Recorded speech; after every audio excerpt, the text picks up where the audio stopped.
So about 4 years ago, I decided to pull the trigger on a $4,000 gaming laptop. How's it been?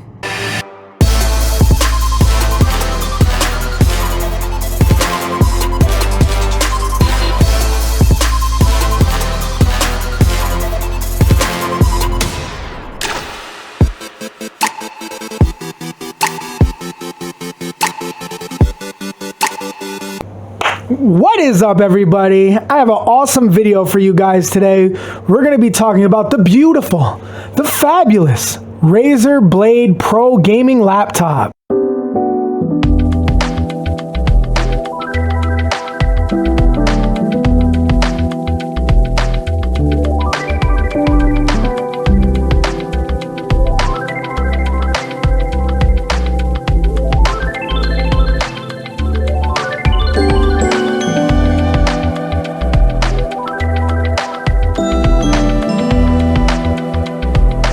Hey, my eyes are over here. Look at me, okay? In all seriousness, I really want to talk about this laptop because I feel a lot of people may be really wanting to get into the entry-level gaming stuff, but they don't have a designated spot in their house to have a desktop, or they're always on the go or always traveling. And a laptop is the perfect thing to have a mobile, powerful gaming station. But there are very, very, very important things that you need to know before you pull the trigger on a gaming laptop, because you could spend anywhere between $1,200 all the way, like I did, up to $4,000. So we're going to be getting into it about this subject. So as mentioned before, this behemoth right here is the 2017 Razer Blade Pro gaming laptop. And at the time, man, this thing had all the latest and greatest bells and whistles. It came equipped with an Intel i7-7820HK processor. Geez, that was a mouthful. And had a graphics card, an NVIDIA GeForce GTX 1080, another mouthful, 32 gigabytes of RAM, 2 NVMe SSDs at 256 gigabytes running in RAID 0, so it came out to about 500 gigabytes of storage, a little less when you factor in the operating system and all that. But in other words, you couldn't ask for anything more in a computer than this thing right here. Even a desktop couldn't compete with this, and in some cases. I love this laptop. But with good, there's also the bad, and I want to kind of go over the cons and the troubles that I had with such an expensive, powerful gaming laptop. So with any system, any laptop, any gaming console, where there's power draw, there is heat, and the Razer Blade Pro laptop has a lot of power draw to utilize all those awesome components within it. Now, what do you think Razer's top engineers' solution was for all of this power crammed into this small, thin form factor? Let me show you these two little exhausts right here. Two little exhausts and a little grill right there, right behind it. Do you think that is a good cooling solution?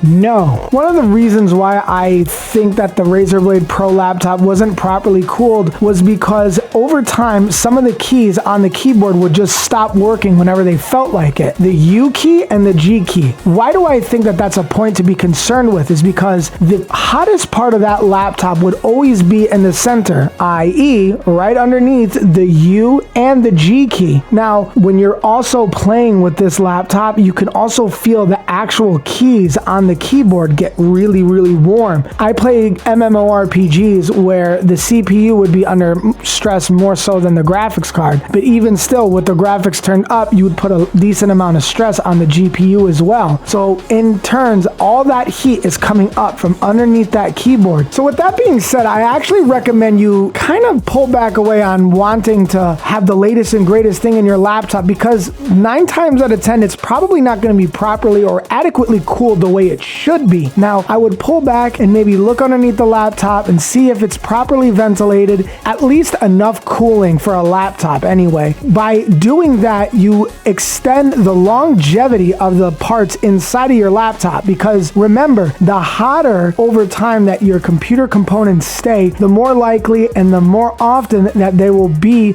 worn out faster. Another really important thing I want to mention, and you're going to see that this all is tied in with the temperature of the laptop, laptop. When I was playing my games, even when I was playing games that weren't necessarily graphically intense, games like World of Warcraft, Diablo 3, even Doom and Doom Eternal, the laptop would get so hot that it would throttle. What that means is that the temperature of the laptop is getting so hot that it sends a signal letting the computer know that it's time to cool down, or else the computer is going to overheat. So it pulls back on the performance of the laptop so that it can cool down the laptop components faster. Why I think this is kind of a big issue is that the whole reason why I bought this laptop was for the power, for the performance that I can get out of it. If I bought this laptop for performance and it gets so hot that it can't even perform the way I wanted it to, then there's really honestly no point in purchasing a laptop with all of this power and hardware packed into it. You're gonna save a lot more time on frustration and getting your hardware to work the way you want it to, and a lot more money if you just pull back on the specs of the laptop. You can get something with a really good processor and an integrated graphics card that's not so power hungry, and get great performance and not deal with temperature issues and throttling issues. Lastly, I want to address the elephant in the room, and that's the price point of this laptop. $4,000 for a laptop is ridiculous in 2021, especially considering that we could go to the store, well, not really go to the store yet, hopefully soon. We can go and get these consoles that are $500 that perform much better than this laptop can. And that's only 5 years later that we're getting performance out of consoles that mop the floor with this laptop. And you don't even have to deal with the throttling issues or the overheating, because these systems are really well cooled. What I suggest you do is spend around $700 to $1,200 for a really good laptop. You can totally get performance for that price range in 2021. Not only are you going to have a good performing laptop, but you're going to have a laptop that's going to last you a very long time, won't have throttling issues, and will and should be adequately cooled for your price point.